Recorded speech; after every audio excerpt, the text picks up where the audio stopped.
Hello, Namaste. Welcome to the Best Preparation, a big platform for learning English language.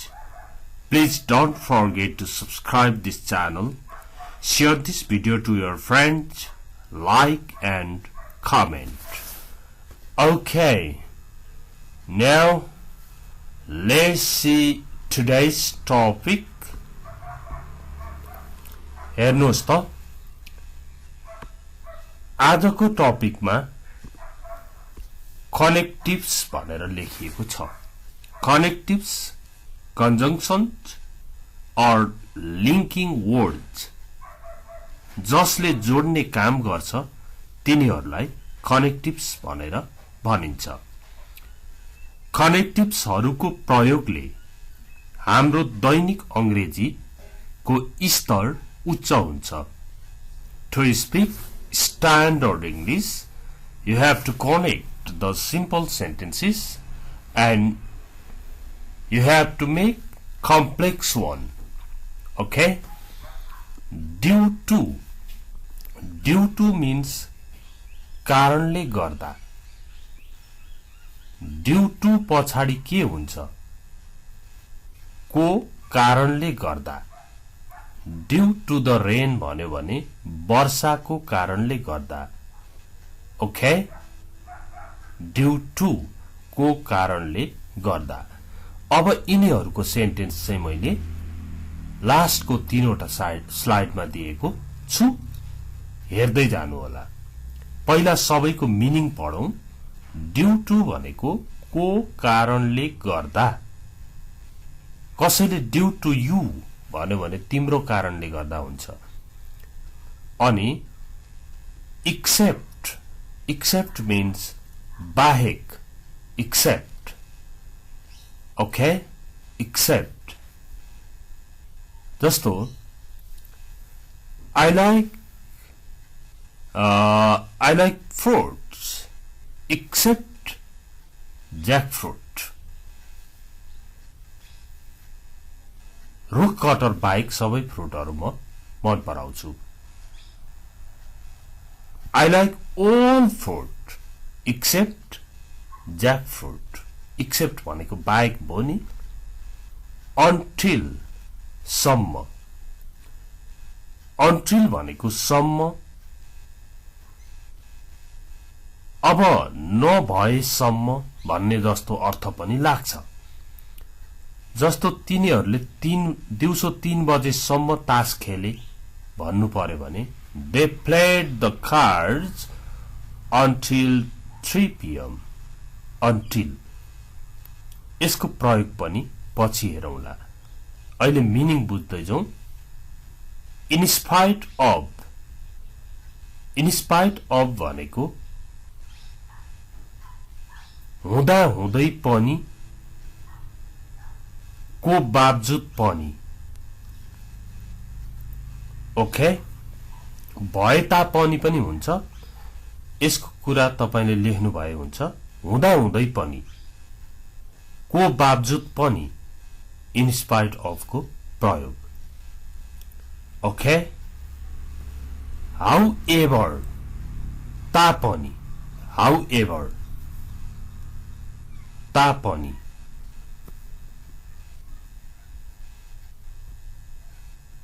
Otherwise अन्यथा। That's why त्यसैले। So त्यसकारण त्यसैले। So that त्यसकारण पनि हुन्छ र ताकि भन्ने मिनिङ पनि लाग्छ। भरे सेन्टेन्समा युज देख्नु भएपछि थाहा हुन्छ है। As well as साथसाथै। As well as. Okay? Although यद्यपि, भए तापनि, though तापनि। In case हुन गएमा, भइहालेमा। While जतिखेर। ओके? Therefore त्यसकारण। Unless नगरेसम्म ओके अनलेस को मिनिङ त इफ यु डोन्ट जस्तै हुन्छ okay now as soon as छिटो भन्दा छिटो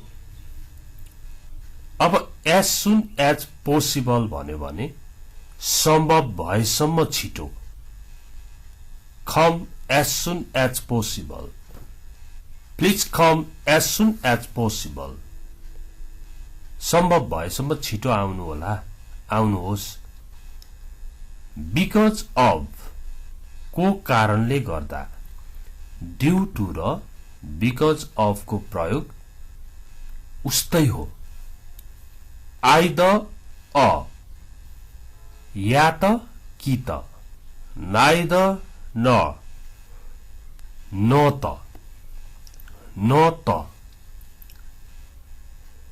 नो डट न त भन्ने बुझ्नु भयो हुन्छ या त डट कि त नो डट न त neither nor in order to को लागि इन अर्डर टु पछाडि भगवान आउँछ हो Ram went to market in order to buy a book किताब किन्नको लागि बजार गयो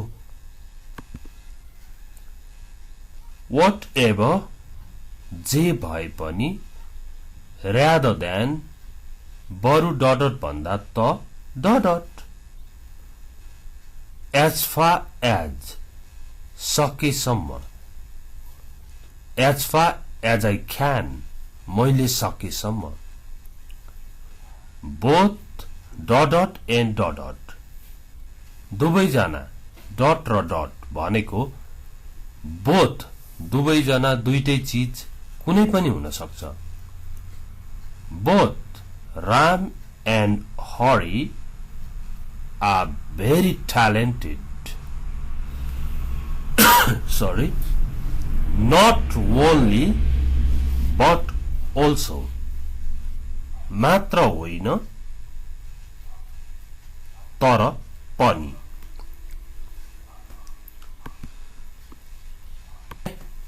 now and र अनि but तर o or अथवा वा because किनभने that कि जुन if यदि as जब okay now अब हामी सेन्टेन्समा प्रयोग गरेर हेरौं यहाँ हेर्नुहोस् त यो हाइलाइटेड छ यो हाइलाइटेड छ यो पनि हाइलाइटेड छ यिनीहरू नै के हुन् त कनेक्टिभ्सहरू हुन् अब यहाँनेरि सपोज यो and I went to the office and talked to the boss. म अफिसमा गएँ र बोससँग कुरा गरेँ र They came to the party but didn't eat anything. They came to the party. तिनीहरू पार्टीमा आए but didn't eat anything. तर केही पनि खाएनन् यो but पनि के हो त कनेक्टिभ हो I'm learning English because I want to go abroad. म अंग्रेजी सिक्दै छु किनभने म विदेश जान चाहन्छु अब यहाँ हेर्नुहोस् त यो because पनि कनेक्टिभ हो either को प्रयोग हेर्नुहोस् है either Ram or his father should be at home या त राम कि त उसको बुवा घरमा हुनुपर्छ। यो आइदर अनि यो or, either or, okay? Either Ram or his father should be at home. या त राम कि त उसको बुवा घरमा हुनुपर्छ।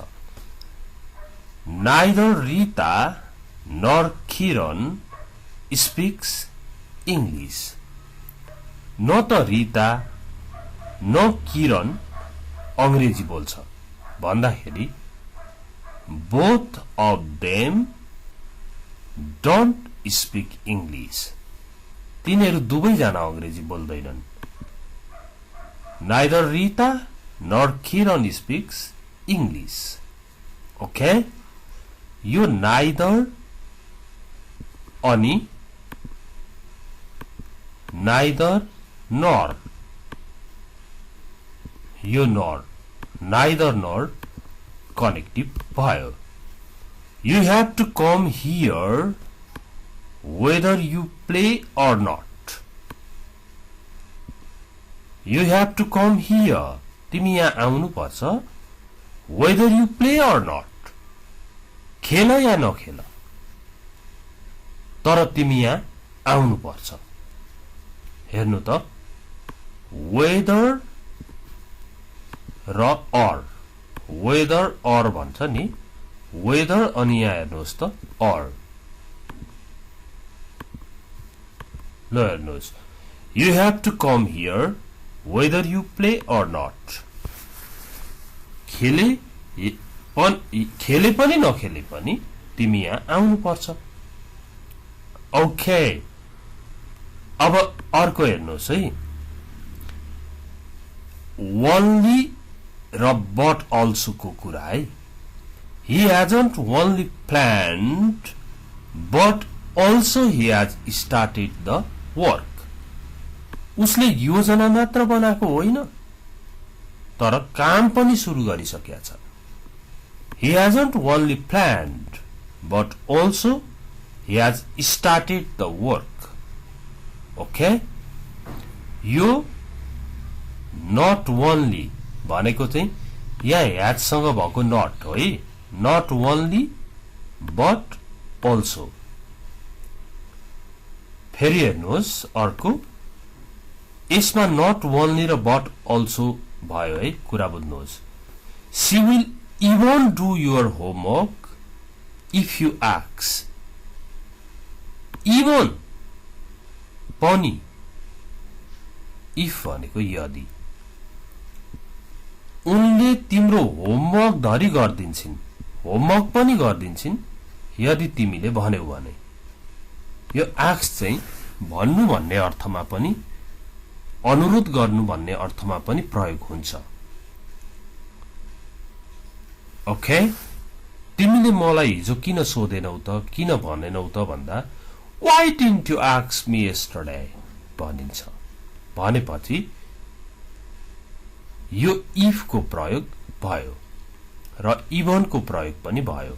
हेर्नु है The match was stopped because the weather was bad. The match was stopped, postponed, रोकियो because the weather was bad. किनभने मौसम खराब थियो। रिन्जु neither calls nor writes. रिन्जुले न त फोन गर्छिन् न त चिठी नै लेख्छिन्। कसलाई? मलाई। रिन्जु neither calls nor writes me. रिन्जुले मलाई न त फोन गर्छिन् न त लेख्छिन्। You can buy whatever you like. जे मन पर्छ त्यही किन्न सक्छौ। whatever यो पनि कनेक्टिभ्स को रूपमा आउँछ। As far as I know मलाई थाहा भएसम्म Ram is studying physics. मलाई थाहा भएसम्म मैले जानेसम्म राम चाहिँ फिजिक्स पढिरहेको छ ओके नेक्स्ट rather than हेर्नुहोस् है यो than यो rather I'd rather start a business than looking for a job जागिर खोज्नु भन्दा बरु म व्यवसाय सुरु गर्छु I'd rather start my own business than looking for a job okay जागिर खोजिरहनु भन्दा त बरु म आफ्नै व्यवसाय सुरु गर्छु भन्नु पर्यो भने I'd rather start my own business than looking for a job I like both her smile and sweet voice म उनको दुवै मन पराउँछु के उनको स्माइल र उनको voice okay not only but also को अझै बुझ्नको लागि रिपिट गरेको छ it is not only attractive but also very important यो आकर्षक मात्र छैन तर यो धेरै महत्त्वपूर्ण पनि छ